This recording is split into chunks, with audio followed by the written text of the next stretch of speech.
அண்ணே, உங்களுக்கு அறிவோ அறிவுனே. அடே, எனக்கு இருக்கிற அறிவுக்கு இந்த ஆளினார் அழகுராஜா அமெரிக்காவில இருக்க வேண்டியவன்டா. ஏதோ என் கஷ்டகாலம் இந்த வரப்பட்டிக்காட்டுல வந்து பழனியப்பன் சைக்கிள் வீலுக்கு பெண்ட் எடுக்கிறேன். வீலா இது வில்லு மாதிரி இருக்கு. அண்ணே, நீங்க பெரிய ஆளுண்ணே. உனக்கு தெரியுது, நம்ம ஊர் ஜனங்களுக்கு தெரியலையே. இதெல்லாம் நீ போய் சொல்லணும்டா. ஆம்பளைங்கிட்ட சொல்லணுங்கிறது முக்கியம் இல்ல, நம்ம ஊர் பொம்பளைங்கிட்ட போய் சொல்லணும். அம்மா, அக்கா, தங்கச்சி, அழகராஜன் ஒரு கெட்டிக்காரரு, பெண்ட் எடுக்கிறதுல வீல் நிமித்துறது ஒரு வல்லவரு, அவர் ஒரு நல்லவரு, இப்படி எல்லாம் போய் சொல்லணும். டேய், நான் ஒரு சிற்பி மாதிரிடா. எப்படி செதுக்கிறேன் பாத்தியா? இந்த ஊர்ல உன்னை யாருமே கிட்ட சேர்த்துக்க மாட்டேங்கிறாங்க. என்ன கிட்ட வந்தா நீ கடிச்சு போடுவேன். அப்படி இருந்து உன்னை ஏன் நான் சேர்த்து வச்சிருக்கேன்? இது எல்லாம் போய் சொல்ல வேண்டியதான். ஏண்டா பல்லு விளக்கலையா? விளக்கிட்டே. அதான் இப்படி நாருது.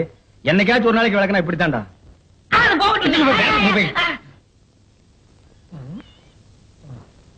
வீட்டுல ஒரு அழகான சம்சாரம் இருக்கும் போது வெளியில ஒரு 50 வயசுல ஒரு அம்மா புடிச்சிட்டீங்களாமே. இது உனக்கும் தெரிஞ்சு போச்சா? அடே, லவ்ஸுக்கு வயசு வித்தியாசமே கிடையாது. எந்த வயசுலயும் லவ்ஸ் வரலாம்.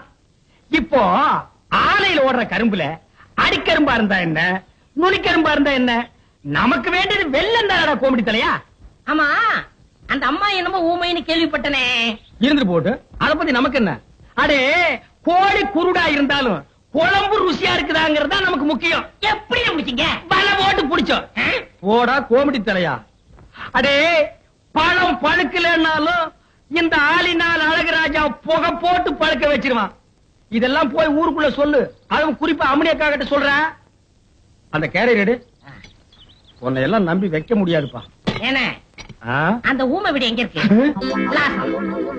விலாசம். அந்த தெரியுது பாரு ஒரு மரம். ஆமா, அங்க போய்